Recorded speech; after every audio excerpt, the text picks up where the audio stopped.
2016 Chevy Impala 3.6 liter engine. To gain access to the AC low pressure port, got to take the airbox cover off.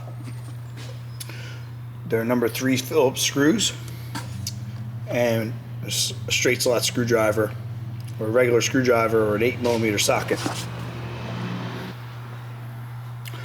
Low side pressure cap right there.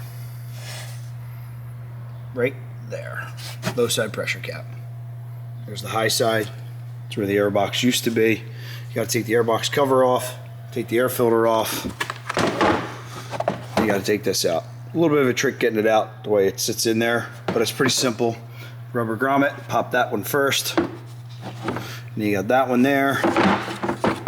And that's it right there. And they just basically lock in there, there, and the other one just sits over here.